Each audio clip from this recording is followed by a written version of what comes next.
Hi everyone, welcome back. Happy Sunday. This week, well, if you remember last week we finished the book of the Judges.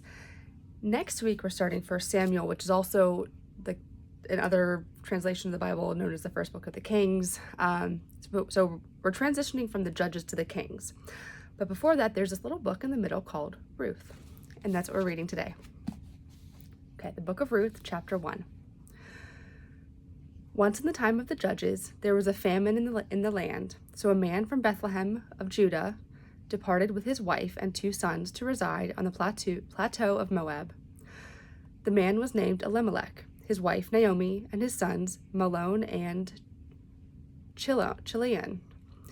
They were Ephrathites from Bethlehem of Judah. Sometime after their arrival on the Moabite plateau, Elimelech, the husband of Naomi, died, and she was left with her 2 sons, who married Moabite women, one named Orpah, the other Ruth. When they had lived there about 10 years, both Mahlon and Chilion died also, and the woman was left with neither her 2 sons nor her husband. She then made ready to go back from the plateau of Moab, because word reached her that the Lord had visited his people and given them food. She and her 2 daughters-in-law left the place where they had been living.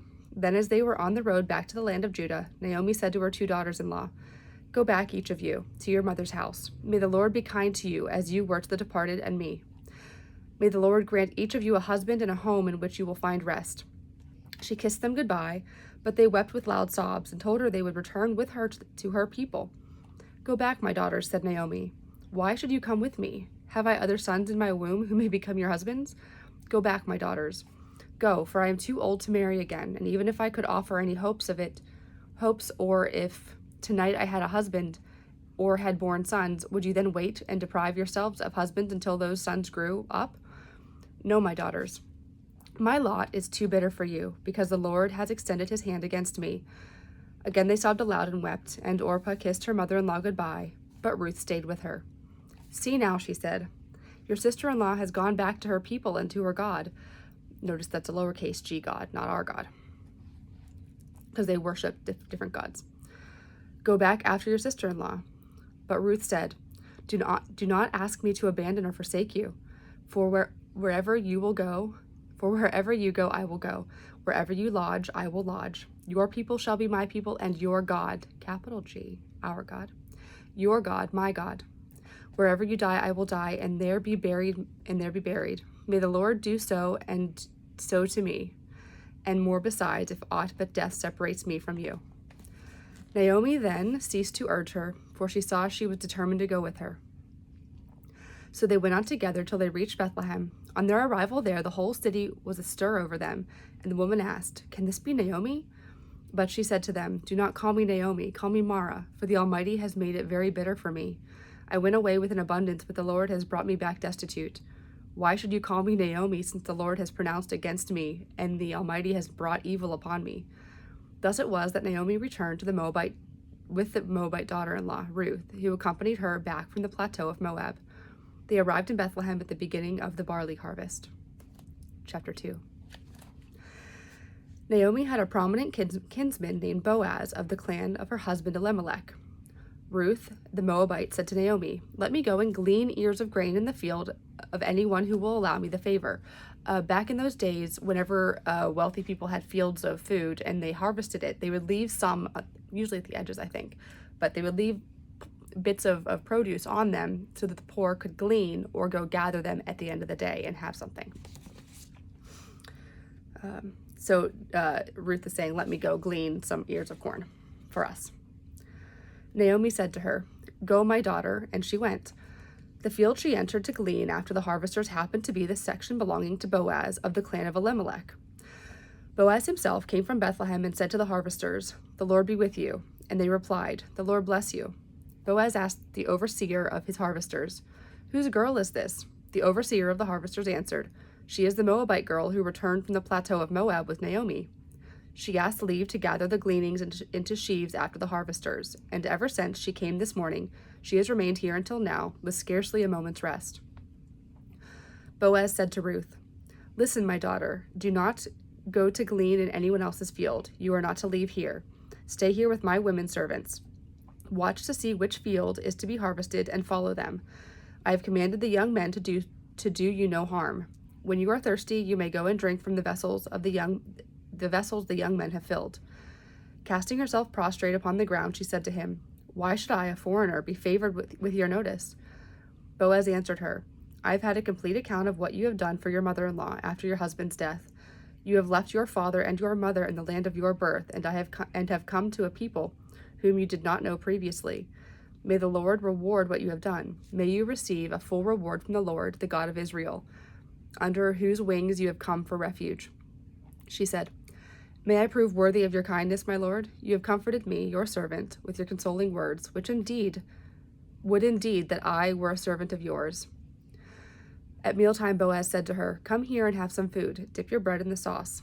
Then as she sat near the reapers, he handed her some roasted grain, and she ate her fill and had some left over.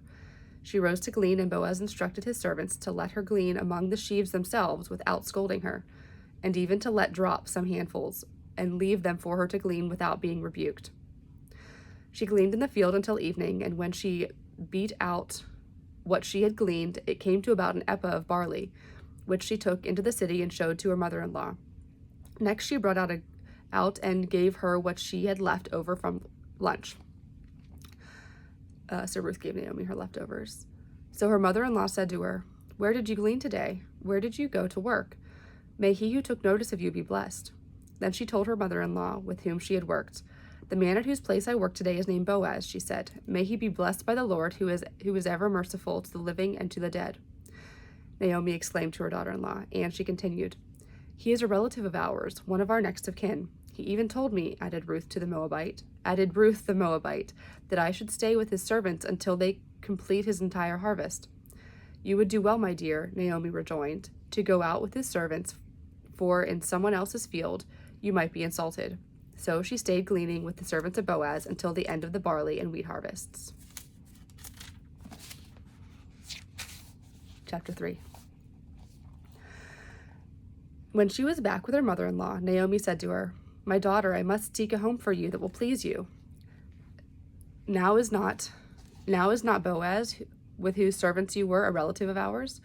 This evening he will be winnowing barley at the threshing floor. So bathe and anoint yourself, and put on your best attire, and go down to the threshing floor. Do not make yourself known to the man before he has finished eating and drinking. But when he lies down, take note of the place where he does so. Then go, uncover a place at his feet, and lie down. He will tell you what to do." "I will do whatever you advise," Ruth replied. So she went down to the threshing floor and did just as her mother-in-law had instructed her. Boaz ate and drank to his heart's content. Then when he went and lay down at the edge of the sheaves, she stole up, uncovered a place at his feet, and lay down. In the middle of the night, however, the man gave a start and turned around to find a woman laying at his feet. He asked, "Who are you?" And she replied, "I am your servant Ruth. Spread the corner of your cloak over me, for you are my next of kin." He said, "May the Lord bless you, my daughter. You have been even more loyal now than before in not going after the young men, whether poor or rich. So be assured, daughter, I will do for you whatever you say. All my townspeople know you for a worthy woman. Now, though indeed I am closely related to you, you have another relative still closer. Stay as you are for tonight and tomorrow. If he wishes to claim you, good, let him do so. But if he does not wish to claim you, as the Lord lives, I will claim you myself. Lie there until morning." So she lay at his feet until morning, but rose before men could recognize one another. Boaz said, "Let it not be known that this woman came to the threshing floor." Then he said to her, "Take off your cloak and hold it out." When she did so, he poured out 6 measures of barley, helped her lift the bundle, and left for the city. Ruth went home to her mother-in-law, who asked, "How have you fared, my daughter?" So she told her all the men had gone for her, and concluded, So she told her all the man had done for her, and concluded, "He gave me these 6 measures of barley, because he did not wish me to come back to my mother-in-law empty-handed." Naomi then said, "Wait here, my daughter, until you learn what happens, for the man will not rest, but will settle the matter today." Chapter 4. Boaz went and took a seat at the gate, and when he saw the closer relative of whom he had spoken come along, he called to him by name, "Come and sit beside me," and he did so. Then Boaz picked out 10 of the elders of the city and asked them to sit nearby. When they had done this, he said to the near relative, "Naomi, who has come back from the Moabite plateau, is putting up for sale the piece of land that belonged to our kinsman Elimelech. So I thought I would inform you, bidding you before those here present, including the elders of my people, to put in your claim for it if you wish to acquire it as next of kin. But if you do not wish to claim it, tell me so, that I may be guided accordingly, for no one has a prior claim to yours, and mine is next. He answered, I will put in my claim.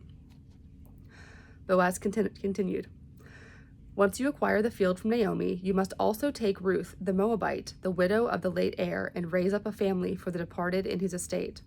The near relative replied, I cannot exercise my claim lest I depreciate my own estate. Put in a claim yourself in my stead, for I cannot exercise my claim. Now it used to be the custom in Israel that, to make a binding contract of redemption or exchange, one party would take off his sandal and give it to the other. This was the form of attestation in Israel. So the near relative, in saying to Boaz, acquire it for yourself, drew off his sandal.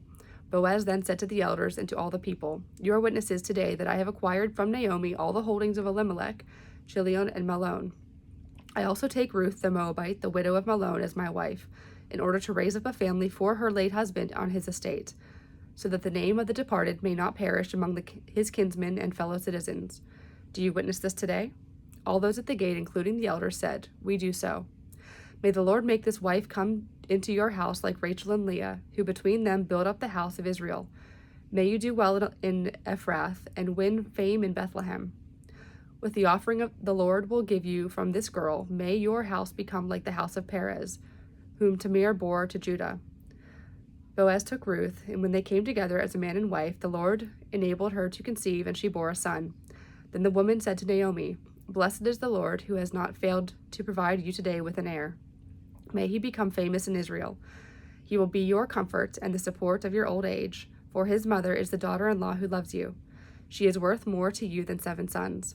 Naomi took the child, placed him on her lap, and became his nurse. And the neighbor woman gave him his name at the news that a grandson had been born to Naomi.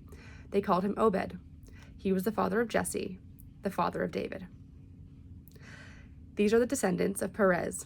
Perez was the father of Hezron, Hezron the father of Ram, Ram was the father of Amminadab, Amminadab was the father of Nahshon, Nahshon was the father of Salmon, Salmon was the father of Boaz, Boaz the father of Obed, Obed was the father of Jesse, and Jesse became the father of David, who is also known as King David, but we'll get to him later.